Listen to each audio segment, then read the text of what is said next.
Hello friends, welcome to రుచి వంటిల్లు. ఈరోజు మనం కాలీఫ్లవర్తో ఫ్రై ఎలా తయారు చేసుకోవాలో చూద్దాము. కాలీఫ్లవర్తో మనం ఎప్పుడు కర్రీస్ చేసుకుంటూ ఉంటాం కదా, ఈసారి ఇలా ఫ్రై చేసుకోండి. మసాలా ఫ్లేవర్తో అన్నంలోకి కలుపుకొని తినడానికి చాలా బాగుంటుంది.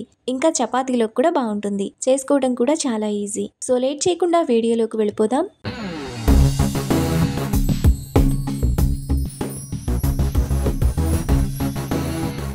ముందుగా కాలీఫ్లవర్ ఫ్రై చేసుకోవడానికి స్టవ్ మీద పాన్ పెట్టుకొని అందులో 1 టేబుల్ స్పూన్ ధనియాలు, 1 ఇంచు దాల్చిన చెక్క, 4 లవంగాలు, 2 యాలకులు, జాపత్రి చిన్నది 1, పావు టీ స్పూన్ షాజీరా వేసుకొని మసాలా దినుసులను ఫ్రై చేసుకోవాలి.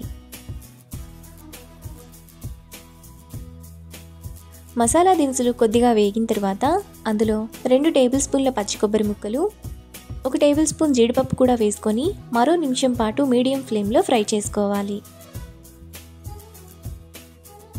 మసాలా దినుసులన్నీ వేగిన తర్వాత వాటిని మిక్సీ జార్లోకి వేసుకొని కొద్దిగా చల్లారనివ్వాలి. మసాలా దినుసులు కొద్దిగా చల్లారిన తర్వాత మిక్సీ జార్ మూత పెట్టుకొని కొంచెం బరకగా మిక్సీ వేసుకోవాలి. మసాలాను ఇక్కడ చూపిస్తున్నట్టు ఈ విధంగా కొద్దిగా బరకగా వేసుకొని పక్కన పెట్టుకోవాలి. ఇప్పుడు స్టవ్ మీద పాన్ పెట్టుకొని అందులో 2 టేబుల్ స్పూన్లు ఆయిల్ వేసుకోవాలి. ఆయిల్ వేడైన తర్వాత సన్నగా తరిగిన ఒక పెద్ద ఉల్లిపాయ వేసుకొని మీడియం ఫ్లేమ్లో ఫ్రై చేసుకోవాలి. ఉల్లిపాయలు ఇలా వేగిన తర్వాత అందులో ఒక పెద్ద సైజు కాలీఫ్లవర్ను ఇలా చిన్న చిన్న ముక్కలుగా కట్ చేసుకొని కడిగి వేసుకోవాలి. ఇప్పుడు టేస్ట్కి తగినంత ఉప్పు వేసుకొని ఒకసారి కలుపుకోవాలి.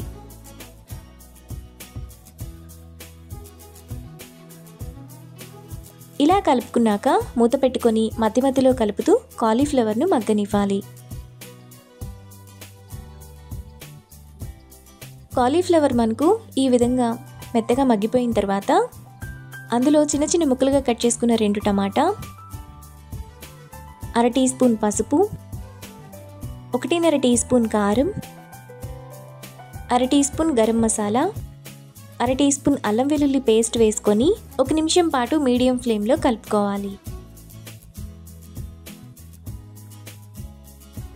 ఇలా కలుపుకున్న తర్వాత మూత పెట్టి టమాటా కూడా మెత్తగా మగ్గిపోయేంత వరకు మధ్య మధ్యలో కలుపుతూ ఉండాలి. టమాటా కూడా ఇక్కడ ఈ విధంగా మెత్తగా మగ్గిపోయిన తర్వాత ముందుగా మనం మిక్సీ వేసుకున్న మసాలా, ఒక చిన్న గ్లాసు నీళ్లు పోసుకొని ఒకసారి కలుపుకోవాలి.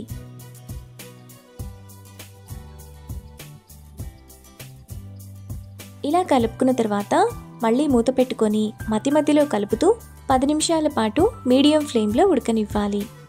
10 నిమిషాల తర్వాత కాలీఫ్లవర్ ఫ్రై మనకు ఈ విధంగా రెడీ అవుతుంది. ఇప్పుడు లాస్ట్లో పొడవుగా కట్ చేసుకున్న పచ్చిమిరపకాయలు 2, ఒక రెమ్మ కరివేపాకు, అరకట్ట కొత్తిమీర తరుగు వేసుకొని మరో నిమిషం పాటు మీడియం ఫ్లేమ్లో కలుపుకోవాలి. ఈ కాలీఫ్లవర్ ఫ్రై మనకు అన్నంలోకి కాకుండా చపాతీలోకి కూడా చాలా బాగుంటుంది. 1 నిమిషం తర్వాత కాలీఫ్లవర్ ఫ్రై మనకు చాలా టేస్టీగా రెడీ అయిపోతుంది. ఇప్పుడు ఈ ఫ్రైను వేడివేడిగా రైస్లో సర్వ్ చేసుకుంటే ఎంతో టేస్టీగా ఉండే కాలీఫ్లవర్ ఫ్రై రెడీ. ఈ రెసిపీని మీరు కూడా ట్రై చేసి మీకు టేస్ట్ ఎలా కుదిరిందో నాకు కామెంట్స్లో షేర్ చేయండి. ఈ వీడియో కనుక మీకు నచ్చినట్లయితే లైక్ చేసి, షేర్ చేసి, సబ్స్క్రైబ్ చేయండి.